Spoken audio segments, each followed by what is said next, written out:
Cura வணக்கம். எல்லாரும் எப்படி இருக்கீங்க? நான் நல்லா இருக்கேன், நீங்களும் நல்லா இருக்கீங்கன்னு நம்புறேன். ஒர்க் முடிஞ்சு அப்படியே வண்டி ஓட்டிட்டு வரும்போது யோசிச்சேன், இன்னைக்கு ஒரு ஷார்ட்ஸ் போடணும், என்ன டாபிக் பற்றி பேசலான்னு. பப்ளிக் ஹாலிடேஸ் இன் நியூசிலாந்து பற்றி பேசலான்னு. ஸோ ஒரு சேஃபான பிளேஸில் புல் ஓவர் பண்ணிட்டு நான் பேசுகிறேன். நியூசிலாண்டில் வந்து 11 பப்ளிக் ஹாலிடேஸ் பர் இயர் இருக்குது.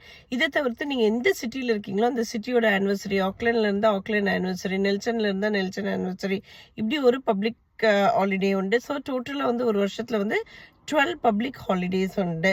இந்த பப்ளிக் ஹாலிடேஸில் வந்து நீங்கள் ஒர்க் பண்ணிங்கன்னா உங்களுக்கு டபுள் பே கிடைக்கும். ஒர்க் பண்ணலைன்னா டே இன் லீவ்னு சொல்லுவாங்க. அதாவது ஒரு லீவ் வந்து உங்களோட ஆனுவல் லீவில் ஆட் ஆகும். இதை தவிர்த்து வந்து நீங்கள் ஃபுல் டைமாக பார்ட் டைமாக ஒர்க் பண்ணால் ஒரு வருஷத்தில் வந்து 4 வீக்ஸ் ஆஃப் பெய்டு ஹாலிடேஸ் உங்களுக்கு கிரெடிட் ஆகும். இது நீங்கள் எடுத்துக்கலாம் சம்மரில், இல்லை எப்போ உங்களுக்கு தேவையோ அப்போ எடுத்துக்கலாம் 4 weeks. So this are the public holidays. Until we